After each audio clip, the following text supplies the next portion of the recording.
What's up, YouTube? Welcome into another YouTube live show. Boy, I got the camera set up a little differently tonight. I feel like I look sharper. I feel like I should look better to all of you guys here tonight. I got a haircut yesterday. Like, we're feeling good. We're feeling good tonight. And maybe that's why I was kumbayaing a little bit with Pac-12 Twitter and the Pac-12 propaganda machine right before we came on the air today. I don't know if any of you were paying attention to that, but Pac-12 Twitter, I got the attention of Stuart Mandel and Jon Wilner finally with the Sam Bradshaw piece, the latest that he's written about the TV numbers and providing, again, some awesome context, man. I cannot say enough good things about Sam Bradshaw and the work that he does to dive deep into those numbers. And it was a fair piece without being adversarial really towards the Pac-12 at all. It just pointed out some of the context necessary for some of those numbers and drew basically the same conclusion we've been talking about this whole time, that the TV numbers are very similar. There's not much of a discernible difference between the two, and that's why most of the industry right now is leaning toward Big 12 and Pac-12 being pretty negligible in terms of the difference in TV value. But we won't really know the answers to those questions until we actually get offers, and we had a big domino, at least I would say a big domino fall. It's not really like a big domino fell.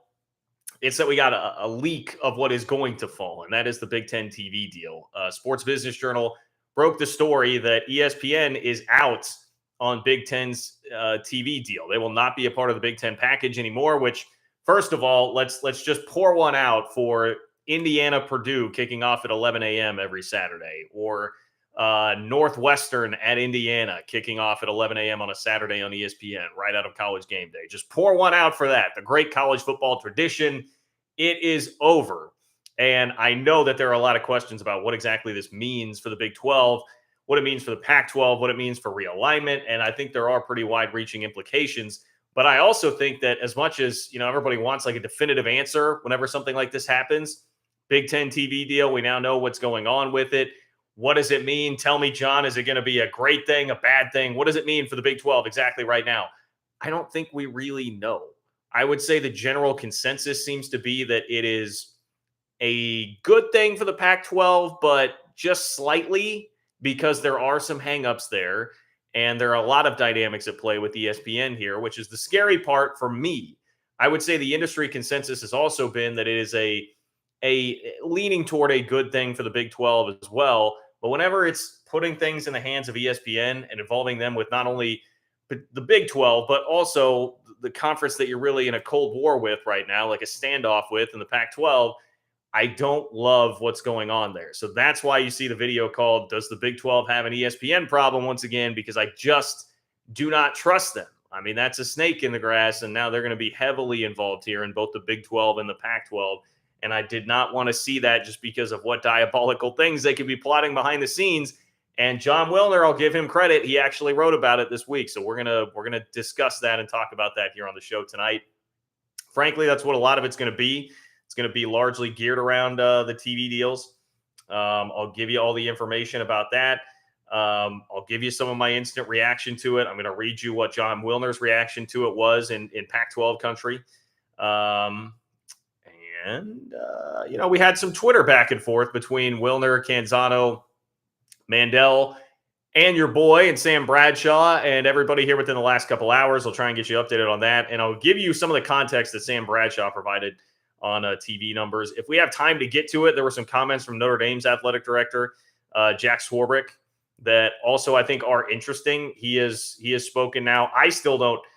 There are some. I saw basically it's like the Big Ten version of MHV3ER or whatever on Twitter. I saw him speculating like, hey, what Swarbrick's saying is really that the Big Ten is in play here, and I didn't take that, and I listened to Ross Dellinger actually on the Paul Feinbaum show earlier today. And I mean, he said as much too, that this TV deal, everything breaking the way it is right now for the Big Ten, is almost making it more likely that Notre Dame remains independent. I still continue to believe that as well. And that's obviously the one big thing, the big tectonic plate that could move and just rupture everything in college football right now. If Notre Dame were to decide to join a conference, I don't think that is still very likely. So there's an outline for what we've got coming up here on the show tonight. I see a couple of donations already in there. Appreciate you guys. I will get to that in just one second, but it provides a really nice launching point here for me to remind you that if you do want to be involved on the show tonight, if you want to get your question or comment here on the chat, you can donate by clicking the $ below the chat box where it says say something. That is how you do that. There will be too much going on in the chat for me to get to much else other than that. So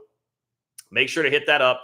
Not only will it make sure that you get your question or comment on the chat, but also it helps support the work that I'm doing, bringing you Big 12 content on a week in, week out basis here on the channel. So again, the $ below the chat box where it says say something is how you do that. And one thing you can do that is free of charge to help me out and help get you better Big 12 content, help me with the YouTube algorithm and all of that, is just go click the like button. One click, that's all it takes, people. I know that you've got that in you. So if you could go click the like button, I would appreciate that as well. That will also help out the channel. And with that, we are off and running. Yes, sorry, guys. I am always fashionably late. I feel like I've told you guys this before.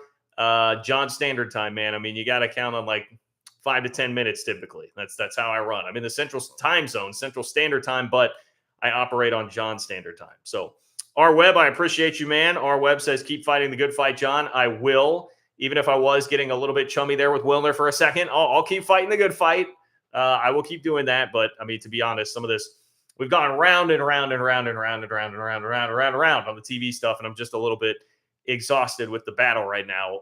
All that is left is for, ESPN and the TV networks to actually make their move. Like, we just have to wait and see what is going to come to the Pac-12 and how the Pac-12 is going to react to that. And so I'm losing interest in debating the same things over and over again for like a 25th time. It was kind of where I was at, and that's why I got to that reaction. But I will definitely continue to fight. I mean, look, if and when the Pac-12 gets like $24 million a year from ESPN and Arizona decides to leave and Oregon and Washington don't want to sign long-term, you betcha I'll be back out there on Twitter. But, until that happens, if it does happen, I'm going to probably back down a little bit for the time being, just out of exhaustion, okay? I think it's good for all of our health.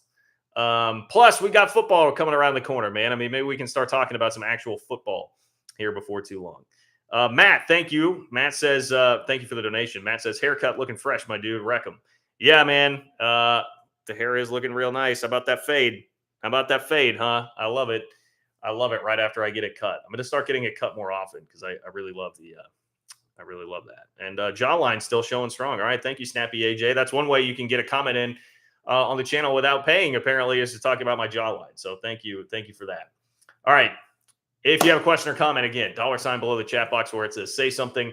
Big Ten TV deal. The numbers have started to leak now, not finalized yet, but I'd imagine we're going to find out within the next week that it will be finalized. And I suppose until it's over, it's not over. Like, ESPN could hop back in there, but the report has been that ESPN turned down an offer for 13 games of the Big Ten's B and C package. So it would not have been the A package of games. Fox has already locked that up for $500 million. ESPN turned down a 7-year, $380 million per year deal. And with that, it means that ESPN, for the first time in 40 years, this is a 40-year relationship between the Big Ten and ESPN. For the first time in 40 years, they are out, and they will not be televising Big Ten games moving forward. So in addition to Fox, I'm reading here now from the Athletic article, in addition to Fox, which had locked up Big Ten rights months ago, the conference is likely to partner with both CBS and NBC. Such deals, if finalized, could result in the following Saturday slate: a noon Eastern game on Fox, a 3:30 Eastern game on CBS, and primetime on NBC. Multiple sources involved in the negotiations have reiterated over the past month the Big Ten has prioritized those windows throughout the process. So CBS is expected to pay $350 million per year, and NBC is also expected to pay around $350 million per year. So you add that up, you got $700 million, and then you throw that in with the ball. It was like around 500 for Fox. You're talking about over $1 billion, which is what the early reports were about this Big Ten TV deal. $1 billion. Is that like the Dr. Evil, like $1 billion for the Big Ten? So this does obviously underscore where this has been going for a while, the Power Two and everybody else. And that is just stark, like why the payout is going to be so different between these teams or between these leagues as we move forward in college football. And if you want like a big picture take on the college football scene, I think college football is pretty firmly entrenched right now as the number 2 sport in the country, based on how many networks are getting involved now, how much money is being thrown around for these big leagues. Like, college football is behind the NFL, and that's about it with how much interest there is in live college football right now. Let's see. Sports Business Journal first reported ESPN had officially pulled out of Big Ten negotiations after saying no to the conference's final offer of a 7-year deal worth $380 million. The news is undoubtedly historic, ESPN has carried Big Ten football and basketball games for the last 40 years. It has shared rights with Fox in the current deal. An industry source. Now, here is a slight edge for the Pac-12. An industry source said there are no plans for the networks to carry Big Ten after dark kickoffs in LA at 7 p.m. Pacific, which is 10 p.m. Eastern. So apparently USC, UCLA, not very interested in that. It says, quote, the schools don't like it. The league and networks are not going to make the schools do something they don't like. So the Big Ten's in a power position enough that they don't even have to mess with the after dark thing to get an exclusive time slot there. And that is, again, one of the big advantages for the Pac-12. I will agree with the Pac-12 propaganda machine about that. It is an advantage for the Pac-12 that they have that late window where they can get, almost a guaranteed over 1.0 rating, like guaranteed over 1 million viewers typically in that evening slot because there's just no competition. It's nothing to do with the teams. Certainly their fan bases that care less, but everybody watches Pac-12 after dark because at that time of night on a college football Saturday, it's the best game that's still on. And you don't want college football Saturday to end. There's going to be no Big Ten competition there. So that is a nice little boost for the Pac-12. So how do I react to this with the Big 12 at stake here? I just really wanted ESPN to stay involved, burn some of their cash on the Big Ten. One, that would then conceivably mean there's less there for the Pac-12. Now, I think with the Pac-12 part of the equation, it's almost like 6 of one, half dozen of the other, because then if ESPN is in it, somebody else, NBC, CBS is not, they would have more money to throw around there too. There would be more competition. That I think is one of the concerns if you're the Pac-12 right now. Like, will there be competition to actually drive things? Will there be competition to drive the price? Or is it going to be just a one-man bidding show with ESPN and that will hurt the value that you can get there? I think that really remains to be seen, whether or not that is a stark advantage or disadvantage for the Pac-12. But I would have liked to have just had ESPN not having to put all their eggs in the Pac-12 and Big 12 basket, because we know these leagues are linked together. And if you guys remember, this was, weeks ago, maybe a month ago, it was because somebody had DM'd me, and I'm forgetting who it was, but planted the seed in my head, like, what about ESPN here? Like, could they try to maneuver this around so that they might take one more go at busting up the Big 12 to control the late windows in the Pac-12, but get the best brands out of the Big 12, still splinter the conference, and then take whatever is left and merge that and take total control of that with the TV rights. And I'm worried. I'm a little concerned about that and where that may go in the future here. So there is so much distrust there with ESPN. I have such a bad taste in my mouth with ESPN over everything that happened last year, Bowlesby's accusations, how they propped up the SEC for over a decade now at this point, and how they are behind a lot of conference realignment, as has basically been confirmed by their former head, John Skipper, who's done interviews with Dan Le Batard about that. I just don't trust them at all.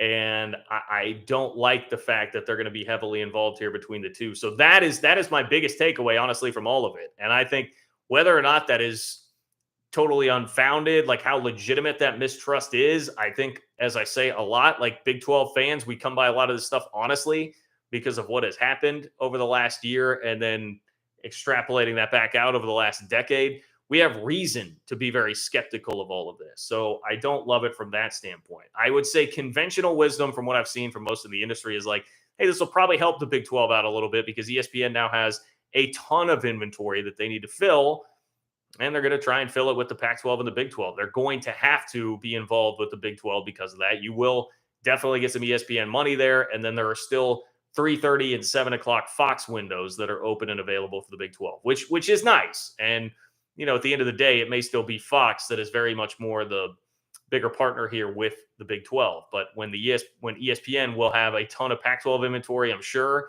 and some vested stake in the Big 12, you can start to see how that would add up and get a little bit dicey. John, I appreciate the donation. John says, can the Big 12 stand pat and survive? Well, I think for now, yes. Long-term, probably not.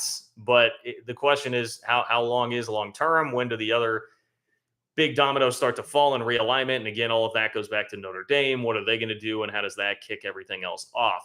For now, yeah, I think there's absolutely a plausible scenario where the Pac-12 just stays put, maybe even expands. But it seems more likely right now, honestly, that the Pac-12 just stands put at 10. They get Oregon and Washington to sign something short-term, and everybody moves on.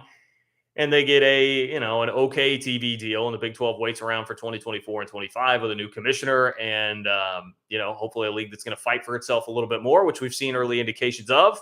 And yeah, I think it would definitely survive for now. But if you ask me in 10 years if the Big 12 is still the exact same conference as currently constituted, yeah, I would have some concerns about what that means for the league and where it's at. Trying to see, a couple other initial thoughts here on where things are at. I was a little bit bummed about the NBC factor here because we had talked about Dennis Dodd mentioning that there was conversation about NBC taking on the Big 12 as shoulder programming for Notre Dame, so programming either before or after Notre Dame. NBC is taking a huge step up in their commitment to college football, but it's going to be with the Big 10, which, obviously is a more valuable entity for them and for the network. So that shouldn't be ultimately all that surprising, but it had my hopes up there for a second that may be something that actually came down. And that's a part of it too. It's just like, the Big 12 has done ESPN and Fox for a really long time. Feels like a long time, certainly. And I just wanted something new and exciting, mix it up, new commissioner, new ideas, like get some new networks involved here. And as much as streaming can be a part of this, and I'm intrigued to see what streaming options the Big 12 may have and what gets involved there, it still is, it's a linear, that's the word I was looking for, that everyone will still continue to call it linear. It's still very much a linear world in college football. And as we saw, if you read Sam Bradshaw's latest piece that I tweeted out there, it's all about being on the networks. I mean, that's what drives viewers. You got to be on the networks. And if you're on streaming, if you are on FS1, if you're on ESPNU, it just makes a massive difference no matter what the teams, no matter what the stakes of the game. If you are not on one of the networks, it makes a massive difference. So you're going to still have to be really heavily involved there.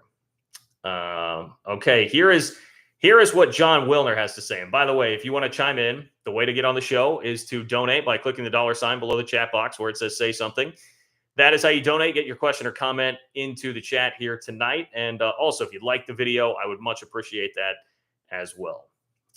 Here is what Jon Wilner had to say. So if you want like the Pac-12 take on where things are at right now coming out of this TV deal, he says, one expert suggested the optimal outcome would be for the Big Ten to walk away with big dollars and few partners.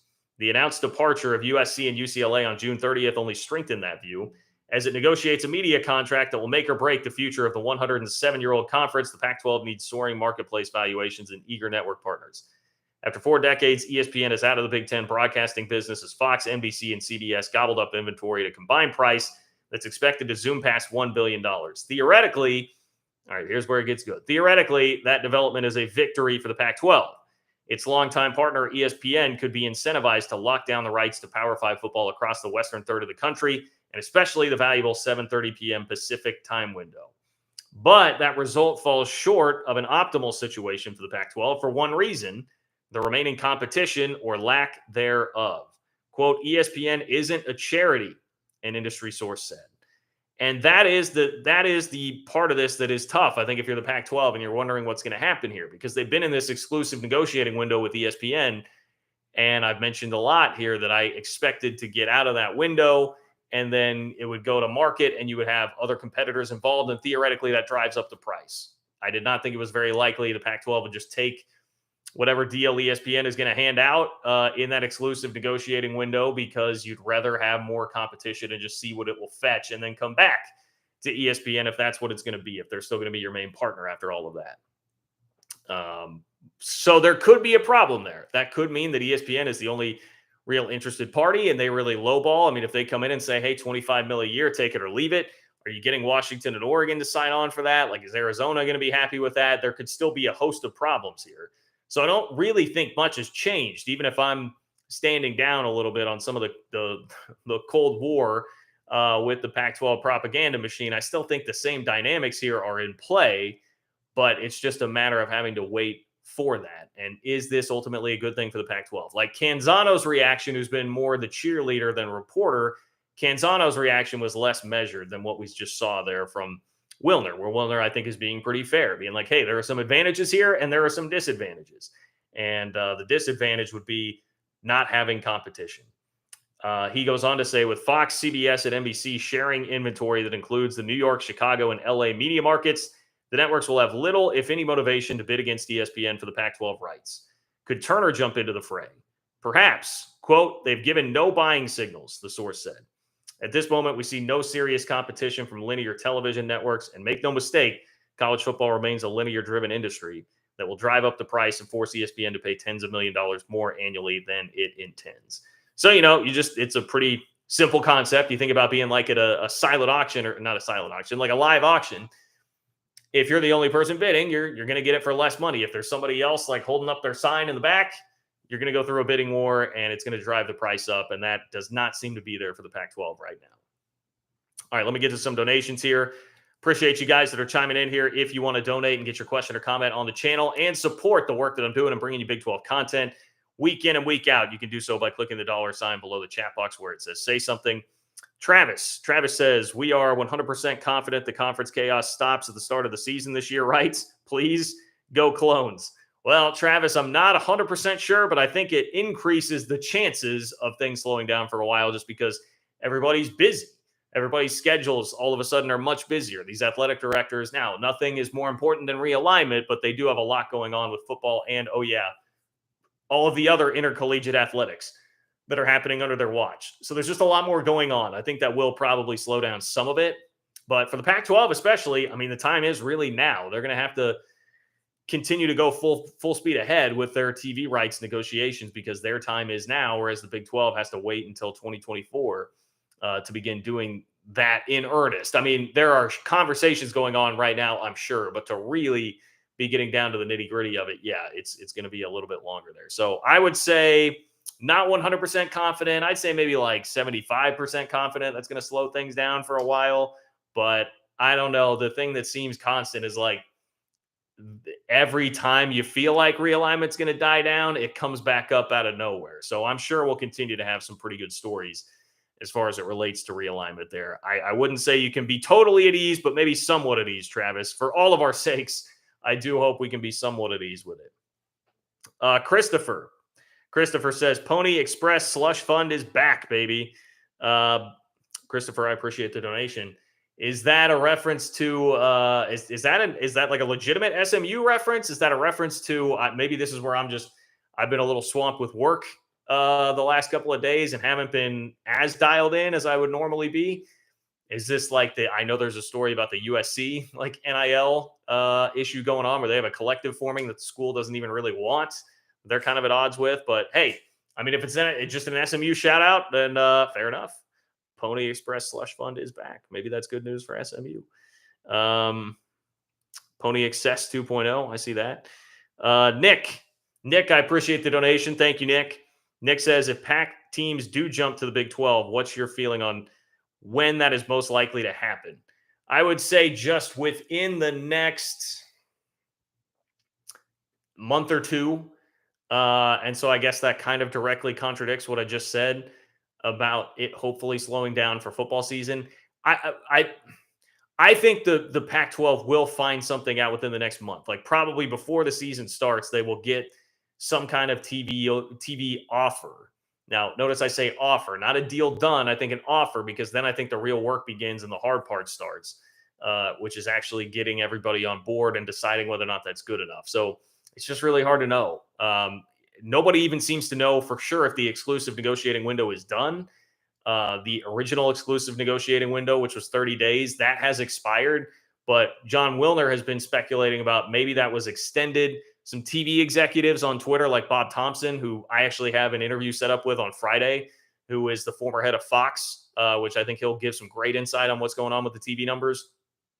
But, guys like that have kind of pushed back and said, no, I don't really think that's how it works. I think the negotiating window would be up. So no one really seems to know, it's happening behind the scenes and it's just hard to know. But all I can tell you is that it would happen after they get those figures back. And I think it would be a combination for an Arizona, because again, I think Arizona's the focus here. I saw like Sikkim 365 or Sikkim Sports talking about that earlier today. And I think they're spot on with like Arizona's the issue there for the Pac-12, and they would be the catalyst. And so if it comes back that the dollar figure's low and there's dissension among the ranks and it doesn't seem like Oregon and Washington are very enthused by it, then that's where I think you might see a jump if it is going to happen. And that still seems to be the major point of contention, or I guess disagreement between Big 12 and Pac 12 right now, is like how likely that is to happen, how realistic that is. I still think that that is a fairly realistic scenario out there. So that's kind of the timeline, but it's just nobody really knows for sure what will happen with the Pac 12 TV deal now. I would also say that it's probably sooner than I would have before the Big Ten news broke, because now we know that domino is on the verge of falling. It's about to be finalized, and that will then start the trickle down effect where everybody else is going to move. And maybe already really has. If ESPN's out and like they're for sure out and just, like the report says, done with the Big Ten, well, now they're going to turn their attention to the Pac 12 much more. Just gives them more time to divert their attention there. Oh, I like this question. Hank, thank you for the donation. Hank says, what's your favorite restaurant in the Big 12? Restaurant in a Big 12 town. Sorry, not super related, but still want to support. No, man, I appreciate that question. Mix it up a little bit here. Favorite restaurant in a Big 12 town. I have to think about that. Rest in peace. There was this place in Stillwater for a while called Brooklyn's, where we did my pregame show, I think twice on 2 separate trips there. And they had some awesome like breakfast, kind of like a brunch menu that I really liked. That one was great. Honestly, I liked it a lot better than God, why am I blanking on the name? Joe's in Stillwater. It's okay. But certainly the food was not the best thing in the world I've had. I mean, it's like Austin and Fort Worth. That's tough. I ate just like one of the best steak I've ever had in my life was at a place in Fort Worth. And I don't even remember the name of that restaurant, but Nolan Ryan was literally like eating there at the same time we were there. That was a long time ago. That was actually when K-State played in the Cotton Bowl. So, that counts as a Big 12 city. Like Austin, I've definitely eaten some really good food in Austin. Norman, it's like every time we go to Norman, we're hanging out in Campus Corner, and what is that place? O'Connell's. O'Connell's in Norman is where we had always done my show there, and that's just like bar food. I don't know that I've ever eaten anything real exquisite in Norman before.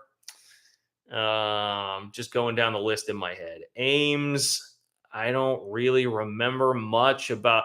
Part of the problem with Ames is I feel like we always have to stay in like Ankeny or somewhere outside of town and then drive in. And they've always been like 11 a.m. kickoffs. So we're just in and out pretty quick. I've eaten some really good food in Lawrence. I actually like the Lawrence food scene quite a bit. Zen Zero is very good. What's the Greek place? I always want to call it the Mad Greek, I think is what it's called. That's another very good place in Lawrence. So I don't know. There's some options just off the top of my head. West Virginia, shout out to the moonshine that you can just get by the tailgates. I don't really have food, but moonshine. I've had some pretty good moonshine just walking around West Virginia tailgates before. And I feel like that's, like the highest compliment I could pay Morgantown in West Virginia. Okay, Al, that's a little harsh. I see Al says Arby's in Lubbock. That is harsh. That is harsh. I've eaten some good food in Lubbock. I'm trying to remember what I ate. What did I eat when I was there last time? Honestly, the press box food in Lubbock is shout out to the Texas Tech's like sports info staff and just the athletic department is run very well. That press box is awesome, huge, really nice. And they have this sweet buffet, like multiple different options for food every time. They put out food at halftime, which is when I was in the media, that was like a big sticking point for me. Sometimes I wasn't that hungry before a game, but I'd be starving at halftime, and then nobody would have anything but like a plate of cookies or something. And like, I want real food. Now, Texas Tech would have it out at halftime, and then they give you pizza after the game too. Like Texas Tech does it right, man. So I will not accept the Arby's in Lubbock slander there. Best pregame meal in the Big 12 belongs to Texas Tech. Lewis, appreciate the donation. Lewis says, enjoy your content. Wilner's ideas were totally discredited by Monty Show and SLC today. ESPN will not bid up PAC grant of rights against itself if it has other content. Well, let's get to. I see Lewis says, I'm also a 40-year member of the Football Writers Association. Hey, shout out, Lewis. I appreciate that you enjoy my content. That makes me feel good. Somebody that's been 40-year vet of the industry, literally 1982, I believe. Wasn't that the year? I think that was the year that the Big Ten and ESPN deal started, because I've seen a lot of talk about that. But, Wilner has Wilner went on to say, I kind of cut off in the middle of his article. Let me get to the rest here. Wilner says, we mentioned the Big 12 piece because of the strategic calculation facing ESPN. Even without serious competition from other linear networks, ESPN could be incentivized to offer a contract that helps keep the Pac-12 intact. I believe this is what you're referencing, Lewis. And if it's not, try to get my attention in the chat. I'll try and take a peek at it here. But basically, Wilner's idea is, he says, if the network comes with a lowball offer and the conference fractures, the most valuable remaining football programs would likely jump to the Big 12. That leaves open the potential for Fox to go all in with the Big 12 when negotiations begin in 2 years and effectively lock ESPN out of college football in the western half of the country. So the idea there would be that ESPN would bid higher than what they truly want to give more than what they feel market value is for the Pac-12, simply to try and keep the league together, because they would not want the splinter like I just discussed. Like, hey, if the number comes in at 25 million and Arizona says to hell with that, and Oregon and Washington look around like, nah, I don't like that either, and now there's a bunch of movement and somebody jumps, now the Pac-12 disintegrates. Well, now ESPN has lost its real cash cow for the late time slot. And now Fox could say, well, hey, we're already pretty in bed with the Big 12. Now we're going to take 4 corner schools from the Pac-12 and create an actual inventory of games every single Saturday that we can play, or virtually every single Saturday that we could play in that late time slot, and we'll take it over. And now ESPN has lost that. That's bad business for ESPN. So I understand the idea there, and but at the same time, like, I don't, how much does money really talk? Like, ESPN and all these TV networks have shown, I think, to be fairly short-sighted in the way they're treating all of this, with tons of money right now and not really worrying about the consequences. It kind of comes back to when the SEC was like, hey, maybe we should pump the brakes here and not just go raid the ACC and try and figure out their grant of rights and totally bust up the game for good right now into these 2 mega conferences, because we know that eventually there could be diminishing returns on that. Yes, that might put more money in our pocket right now, but then the next TV deal comes around. If there's less interest around the country because of what we've done to the game, then that was actually a pretty short-sighted money grab. And it feels like nobody is really thinking like that outside of apparently now the SEC. So it is a little difficult for me to see the TV networks being that big picture in their thinking, but maybe times have changed. There's some more from Wilner here. He says, at the very least, the fierce competition would drive the price far beyond what ESPN hopes to pay to share rights to a super conference that directly competes with its prized possession, the SEC. So, yeah, if that were to happen, Fox would be fierce competition for ESPN to scoop up the remaining after dark slot, whatever it's going to be, whatever you would call it, Big 12, Pac-12, Big 12, Pac-12, mashup after dark, whatever. It would have more competition for it. Wilner says the most likely outcome based on what we know today and acknowledging the situation is highly fluid is the following. All right, so here's what Wilner thinks right now. Wilner thinks ESPN goes all in with the Pac-12 at a satisfactory price point for the conference, thus locking up the competition-free windows and prime time across the Pacific time zone. The agreement could come during the exclusive negotiating window if that phase has been extended, or once the Pac-12 takes its rights to the open market. The agreement could come in weeks or in months. So that, again, back to whoever asked me the question about when, even Wilner is saying like, hey, man, it could be weeks, it could be months. We just really don't know. Wilner says it could include expansion with new members taking reduced shares. It could include a load of games on ESPN+, but all signs point to a partnership. Lastly, we can't fully discount the potential for ESPN to eventually broker an alliance or merger of the Pac-12 and Big 12 as a strategic play to minimize Fox's future access to the western half of the country. He does admit the likelihood is extremely low, but non-zero. And that is my paranoid take that I kind of led with today. I worry about that sort of thing. I worry about some of that monkey business going on. Like, we know ESPN doesn't give a you-know-what about the Big 12 and long-term survival in the schools that we all know and love. They care about what is best for ESPN. And I can see the scenario playing out where they would decide that, hey, this is definitely what's best for us, and that's what we're going to go after and try and orchestrate. So that has me nervous. That really does.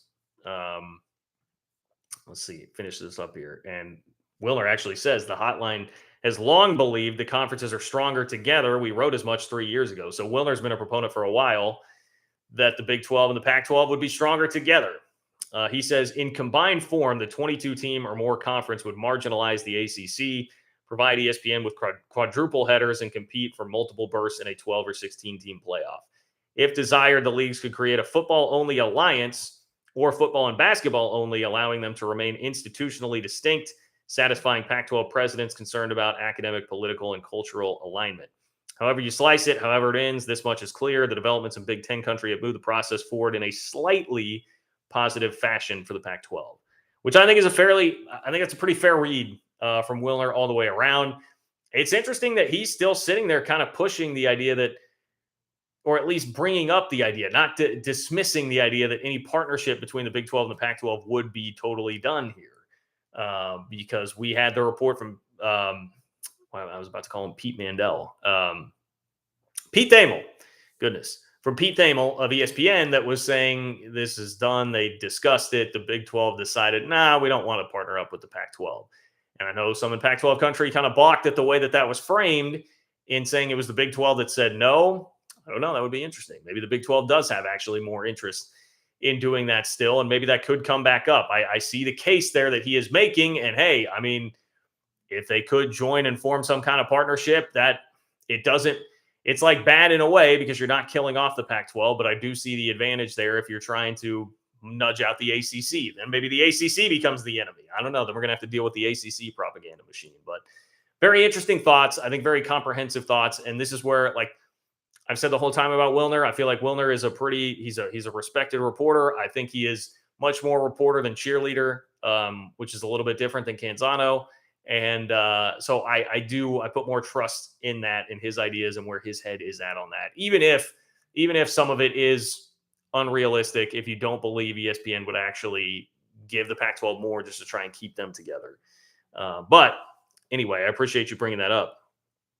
Robert, thank you for the donation. And a reminder, if you do want to get in here with your question or comment, the way to get it on the chat tonight is to click the $ below the chat box where it says say something. That is, you donate to get your question or comment on, ensures you cut through all the noise in the chat, and supports the work that I'm doing to bring you Big 12 content week in and week out here on the channel. So Robert says, in terms of networks for the Big 12, what about TNT, TBS, and True TV, a la the NCAA tournament? Seems like they get decent ratings. So the only thing with that, and people have speculated about that, so that would be the Turner family of networks, right? Turner Broadcasting. There has been speculation about that. People have wondered if they wanted to get into this game. Wilner had a little blurb there that I read earlier where he said, like, the indications are right now, it's not happening. That's not what they want to do. They don't want to go that route. At least industry sources are telling, I believe that's how he framed it. And an industry source told Wilner that that's probably not going to happen. So possibility, it has been mentioned, but it doesn't seem like there's momentum towards it right now. If you're the Big 12, you certainly try it. I mean, you certainly see if you can get in that game, no doubt. Absolutely. More competition, different network. Again, I would be thrilled just to have a different partner involved, somebody that's not ESPN. If it's Fox and Turner, that would be wonderful. I would love it, but it doesn't seem likely right now unless something really changes. But it's a good question, Robert. It's definitely a good question and something that people have been talking about. Matt, what's up, Matt? Thank you for the donation. Matt says, in 2006, Texas, Oklahoma, and Oklahoma State were minutes from going to the Pac-12. ESPN panicked, didn't want to lose Fox, so they gave Texas, or didn't want to lose to Fox, so they gave Texas the Longhorn Network and Texas State. So, yeah, I guess Matt's point there would be that ESPN is not above thinking about that and how they do business and how it would affect them with Fox. Fair point. I don't think it was 2006, right? That would have been 2010 or 11. I forget the timeline of all of that. I think it all really started in 10. Was it 10 when Nebraska actually left?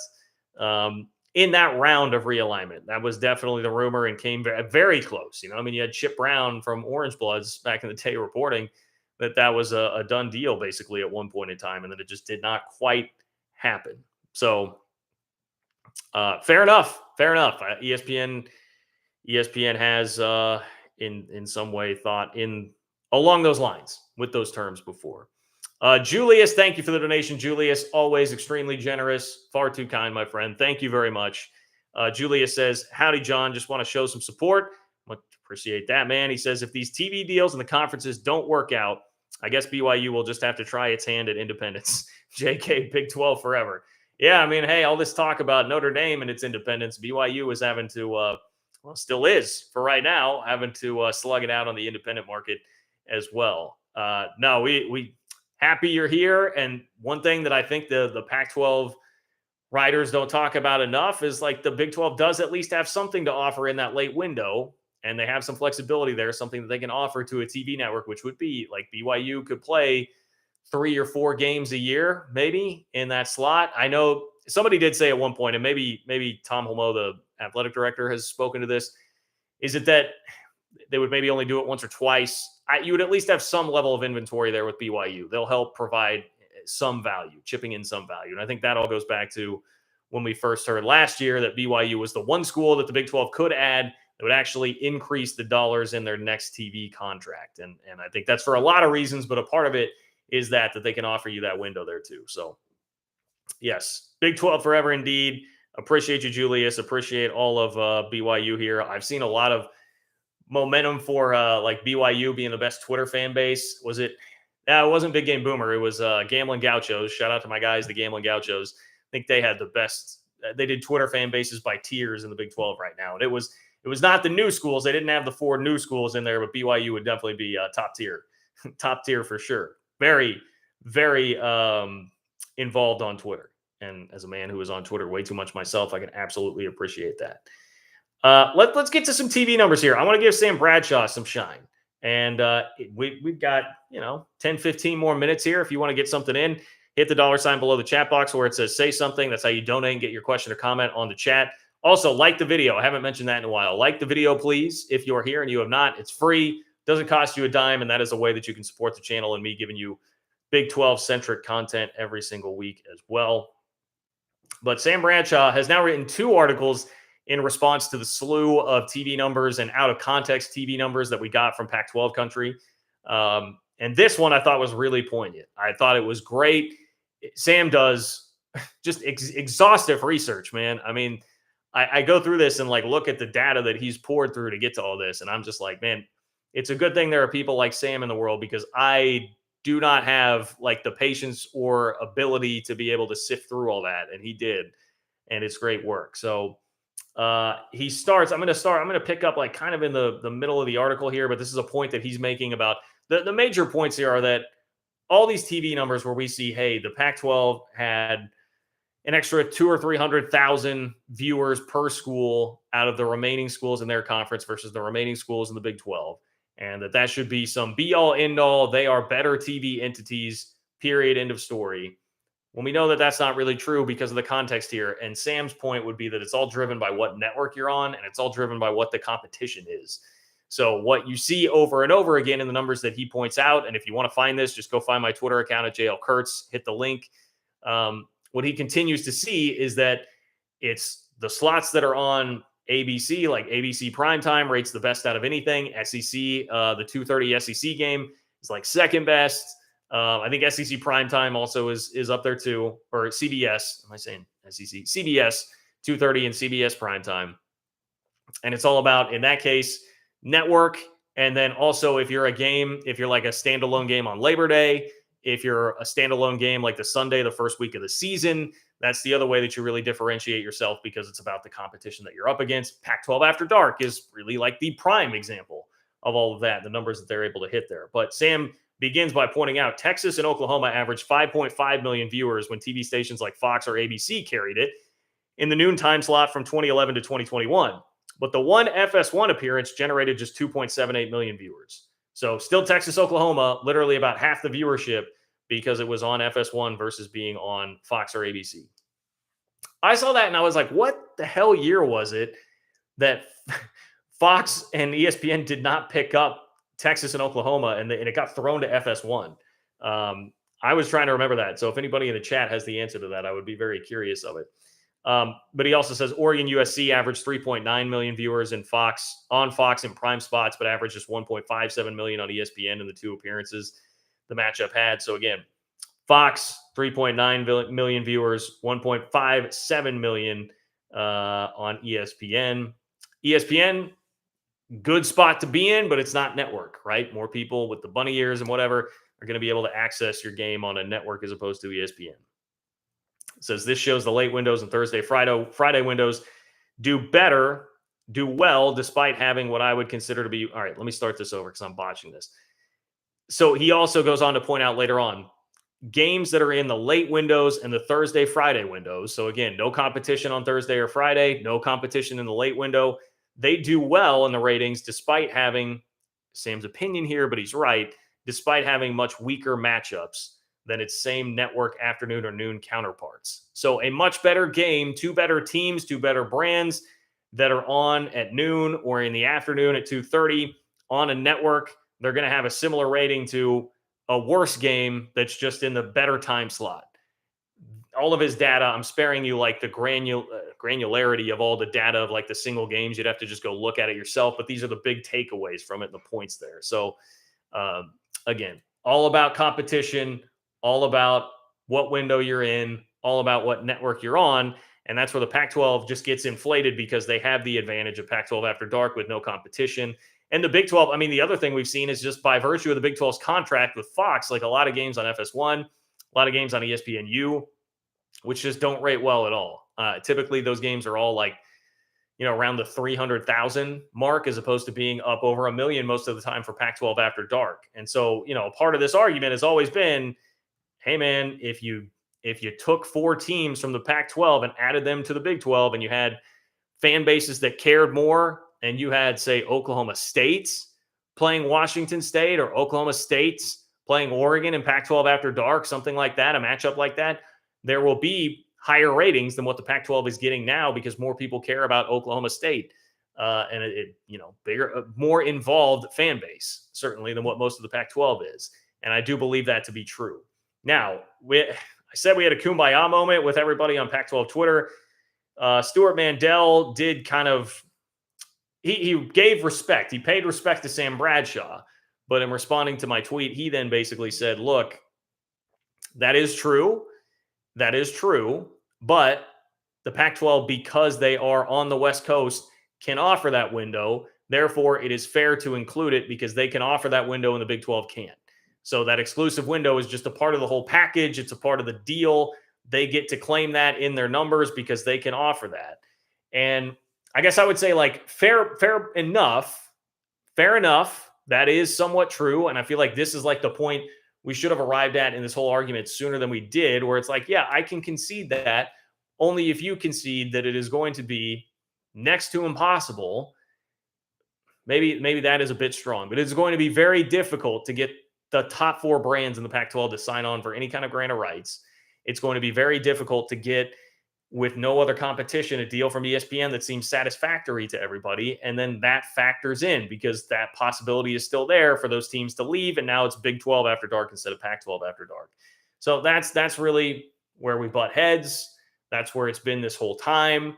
At least this has now been a more respectful discourse with people kind of acknowledging that and everybody in the end kind of arriving at the same conclusion. Like, if we're just talking about what the media value is on its face, it seems pretty even between the Big 12 and the Pac-12 right now. The Pac-12 does have the advantage of offering those windows. The Big 12 can still fit into Fox, 3:30, 7 o'clock.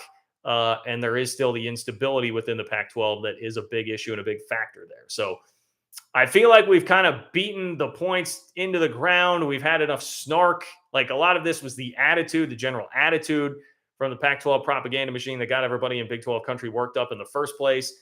So I think that's really a lot of the issue with it. It was like tone, attitude, language, hurt feelings from the last year, hurt feelings over how everybody treated the Big 12 last year, hurt feelings over how the Pac-12 treated the Big 12 last year. All those things that fueled this fire. And then when Big 12 fans start attacking the Pac-12 propaganda machine, you get a little more defensive, you get feisty, you get fiery, and you start firing barbs back and forth more than what you really needed to when the conclusions were pretty much the same from the beginning to where they're at right now. That I feel like is kind of where this whole feud and battle is at right now. Alpha Cat, thank you for the donation, Alpha Cat. I've got probably about 5 minutes left in me here. So if you have something, you haven't gotten it out yet, now is the time. You can donate by clicking the $sign below the chat box where it says say something, get your question or comment in here in the next 5 minutes or so before I hop off. Also, like the video if you haven't. Another last chance for that. It's free and a way to support the channel as well. Alpha Cat says, thanks for bringing me content, John. No question, I'm a half hour behind John's standard time. Yeah, look, take it from me. You can survive and thrive living on John's standard time, 5 to 10 minutes late. I assume that means like you showed up a half hour late into the chat. No worries, Alpha Cat, because if you're on John's standard time to these YouTube live chats, guess what? You can go back and watch from the beginning as soon as it's done. It'll be archived. So you can live your life on John's standard time. You can live your life on Alpha Cat standard time, baby. You don't have to worry about anything. You just go do that. Don't worry about anything. Don't worry about the haters. And you can watch the replay of the chat as much as you want. Matt, thank you for the donation. Matt says, perfect example. Okay, I'm getting it. Perfect example was Tech versus Arizona at 1.9 million, which was a higher number than Texas OU on FS1. Yeah, think about that. I mean, look, I don't mean to laugh at like Tech v Arizona, but like, I mean, Arizona's the worst. Kansas would be the worst. I mean, one of the worst Power 5 football brands out there right now. And they're rating higher playing Texas Tech than Texas Oklahoma on FS1. Arizona and Arizona State would get great numbers when paired with the Big 12. Yeah, man. I mean, and even them playing Arizona State, Oklahoma State, Arizona State, Baylor, Arizona, West Virginia, a game like that being in the after dark time slot. Sorry, West Virginia probably is not going to love the thought and the idea of that, having to go play a West Coast game in that time slot, but that might be a reality here before too long. I digress. Yes, that further hammers home the point about how much it matters to be hitting in the right time slot and be hitting in a spot where there's not much competition. Right network and not much competition. I apologize. Boom to the Sooner. What's up, Boom to the Sooner? Boom to the Sooner says, if USC and UCLA are gone, doesn't that hurt the average viewership of all of their teams by not having USC fans watching their games? Well, yes, and you bring up a point that has been used against the Big 12, and some of this remains to be seen, to be quite honest, about where it goes in the future.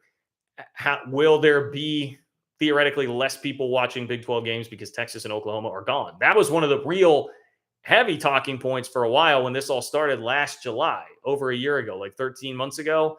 It was like, nobody's going to watch anymore because Texas and Oklahoma are gone. Like, people won't care when there's not those implications going on. I still think it's popular enough. I think the Big 12 will be competitive enough. I think it's going to be a fun enough league that there won't be a massive drop off from that.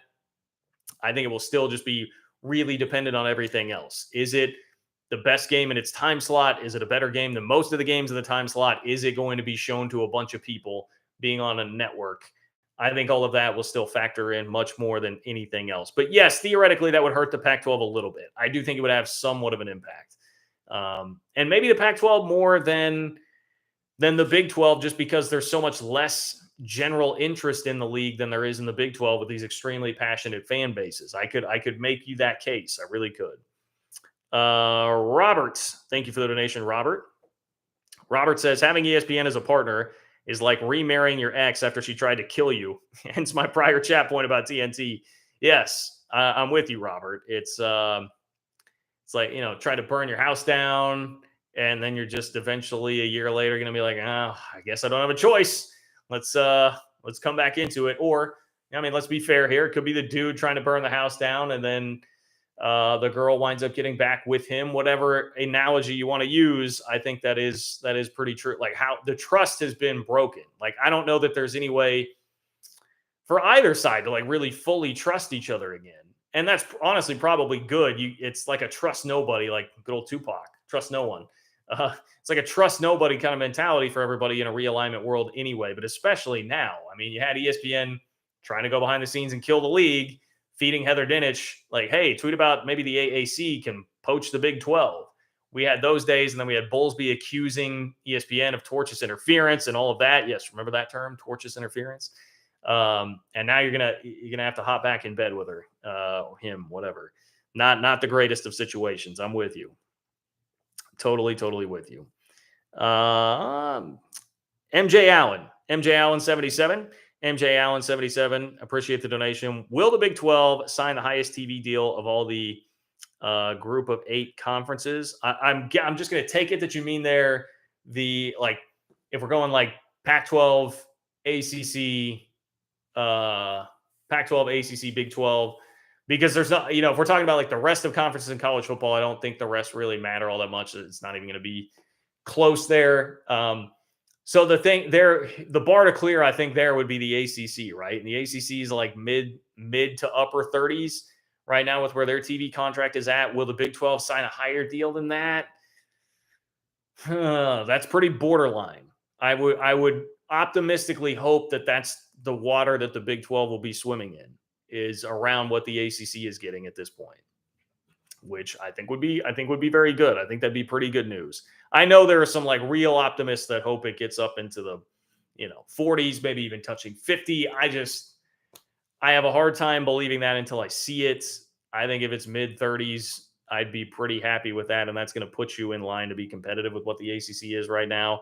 And then the Pac-12 again, we're kind of back to that whole deal where everybody thinks pretty even. Not a lot of competition for ESPN on the Pac-12 deal right now. Maybe there will be more for the Big 12 with Fox's involvement, and then NBC, CBS potentially still getting involved for some of the second or third tier action there. So Brett Yormark working his magic. I guess optimistically, and being Big 12 homer guy, I'll say it'll be slightly higher than the Pac-12, slightly lower, or right in line with the ACC. That would be kind of my thought and feel right now. But there are so many variables, so many things that can change by the time the Big 12 actually gets to market. I mean, we're talking about 2 years before that happens. And how much has changed in the last 2 years in college football in Big 12 country? Like 2 years ago, we were still a year away from Texas and Oklahoma leaving. So it's just there's so much that can happen to affect all of that. And now we have a new commissioner too. That is a total new wild card in this whole deal. Congo, appreciate the donation. Congo says ESPN is trying to say they quit before the Big Ten fired them. That's funny. That's funny. It's the leak from ESPN trying to get out in front of it. Like, hey, these guys, we didn't like it. $380 million. It was a bad deal. We weren't going to do it. Forget these guys. Yes, I'm breaking up with you. I'm breaking up with you. You're not breaking up with me. We're not having this conversation. Yeah. Get some of those vibes from ESPN right now. Good stuff, Congo. Good stuff. Lewis says Arizona State and BYU were WAC rivals that mattered a lot. There are a lot of Mormons at Arizona State. Hey, look, I'm all for it. These are some of the cool things. Conference realignment sucks. It tears away a lot of rivalries. But if it can produce new ones like that eventually, Arizona State and BYU, I would love it. Would love to see it. Arizona State and BYU seems like a very interesting battle on a number of fronts, right? How about like I hate to do this to Arizona State, but like number one party school versus BYU, where, there's all the restrictions on things that you can't do there. It seems kind of like the opposite of that. How about that for the battleground being that sort of a battle? Then, Baylor, we talked about Baylor and BYU, people dubbing it like Holy War 2.0, those kind of things. I'm here for developing some of those new matchups and interesting rivalries that we don't get to see, or a rekindling, which is basically what you're getting at there, a rekindling of Arizona State and BYU. So I did not know that. And again, Lewis is somebody who's been a member of the Football Writers Association since the 80s. So I definitely trust what you're telling me there about Arizona State and BYU. That's been an interesting part. I learned a lot. I wish I could. Who was it that was in my DMs explaining to me? I got a really in-depth view of the context between BYU and Utah and some of the bad blood there, and how BYU had actually been willing to help out Utah. Now, in fairness, it was coming from a BYU standpoint, but it was really interesting. And just the things that I don't know because I haven't been around these other locales and cultures and environments and college towns like all of you have. So I've really enjoyed learning about some of that stuff. So I appreciate it when you guys bring me that. So thank you for that, Lewis. Enlightening having you in the chat here tonight. Sergeant Pickles 13, my favorite name, I think, of anybody in the chats. Sergeant Pickles 13 says ESPN News is neither good. The ESPN News is neither good or bad for the Pac. They need to fill inventory, but maybe the only bidder. If the Pac deal touches 40, teams will be happy for a while. I would agree with that. I mean, if they get 40, if the Pac deal touches 40, I think that would be really good. I think that would be really good for the Pac-12. I think their concern has to be that it's not going to touch 30. And that's what I would worry about with ESPN being there. And I tend to agree. Like, I think slight lean toward, I'm kind of with Wilner, like slightly lean toward that's probably decent news for the Pac-12, but we still don't really know. And there are still just so many variables involved that it's tough to have a really good feel for what exactly it means. R Web says Arizona schools and tech were once in the border conference. The border conference? What is that? Let me Google that. Border conference. Football. The border conference, officially known as the Border Intercollegiate Athletic Association. Wow, the border conference was Arizona, Arizona State, Hardin-Simmons, New Mexico State, UTEP, West Texas A&M. That's what I'm seeing here. Former members: Texas Tech, New Mexico, Northern Arizona. There we go. Boom. You nailed it. Texas Tech, New Mexico, Northern Arizona, West Texas A&M, UTEP, New Mexico State, Hardin-Simmons, Arizona State, Arizona. It sounds kind of like if you got on NCAA 14 and started getting crazy when they would let you like change conferences and all that stuff, put together a conference like that. I mean, that sounds fun. I don't know what Hardin-Simmons is really bringing to the table anymore these days, but I would love to watch some of those games. That's cool, man. Thank you for that. Boom to the Sooner. Appreciate the donation. Boom to the Sooner says, if the Big 12 gets any Pac-12 teams to come over, is the Pac-12 clearly the fifth best conference rather than being in the running for fourth or third? I mean, I think some of that will depend. Like if it's just Arizona leaving, I guess we could still start to have that debate. We're not talking a lot about the ACC here on this channel. I think Clemson is pretty fascinating. I mean, they're in the top 5, but do you believe in DJ Uiagalelei? Do you believe in Dabo, keeping it rolling without his 2 coordinators and without his athletic director now, all the change that has happened there? Do you believe in Cristobal getting turned around that fast at Miami? Do you believe in Norvell? Like, I mean, there are a lot of questions with the ACC there too.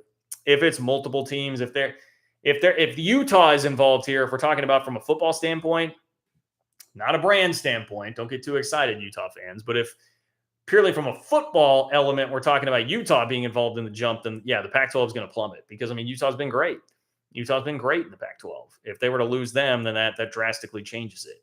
If it's a league that doesn't have the 4 corner schools and then, I don't know, like adds San Diego State and somebody else, still somehow keeps Oregon, Washington, Stanford, Cal. I don't know. It's tough for me to make much of a case for them. I think your point is well taken there. I mean, I think they pretty much drop like a rock. If that does happen, hopefully when that does happen, but at least if that does happen. Matt, thank you for the donation. Matt says, why wouldn't Arizona just play poker and demand higher revenue share or leave to the Big 12, beat Oregon at their own game? Well, that may be some of the fighting that's going on. Like, these are the kind of things that we don't know about behind the scenes. I mean, I would doubt that the Pac-12, I don't think the Pac-12 is going to bend a knee to Arizona, because if you do that, then Oregon's going to come back and be like, well, what the hell? You're going to bend down for Arizona. We better get an even bigger share. And then you're just going to have major, major problems. Arizona doesn't have the leverage that Oregon does. The Pac-12 would be screwed if Oregon leaves. They can survive without Arizona. It wouldn't be great, and it could still lead to other teams leaving. So there is some pressure there. I don't think realistically they could totally pull that off, but I think your bigger point here about like some of the issues that arise from the situation that they're in is valid. That is absolutely valid. These will be things. Each school definitely is going to think higher of themselves than what most would, and they'll try to go after their own interests like that. So yeah, I think like things like that could definitely be a problem for the Pac-12. I think you're like getting at a lot of the issue, and a lot of what I've been screaming about for a long time. Take TV numbers out of the picture. What about stability issues and how the conference is going to survive based on that? So with that, I think I'm going to wrap it up. Appreciate you guys. Very generous tonight, as always. Very lively. It's been fun. Numbers have been great on these chats lately. Let's keep it up, man. What a great community we built here, Big 12 fans. This has been a blast. We're getting close to football season. We are almost through the doldrums here, and I could not be more excited and more thrilled for that. So hit me up on Twitter at JL Kurtz if you have something. I am pretty responsive to DMs there. And spread the word about the channel, man. Spread the word about the channel. If you have friends, you have Facebook groups, Twitter Spaces, if you're in Discord, whatever your groups are that you chat college football with, folks, spread the word about the channel. Let's continue to grow this thing. Appreciate you guys as always. Cyclone Steve getting in late says corner schools could say equal shares or we jump.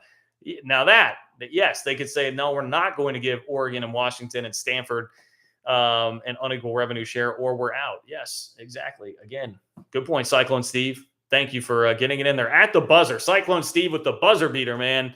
What a shot. Okay. Enjoy the rest of your evening, guys. Enjoy the rest of your week. And I will talk to you on Sunday. And actually, again, a reminder, I have an interview set up with Bob Thompson, who is the former head of Fox Sports. There's a lot of great TV insight. He's done interviews with Canzano. So a lot of people, I think, are becoming more aware of him right now. I'm going to try and get to the bottom of what all this means TV-wise for you guys. So hopefully that goes off without a hitch on Friday. And then I would try to post it probably like early Sunday. But we'll see. So there should be some good content coming up the rest of the week, point being. Talk to you guys soon. Take care.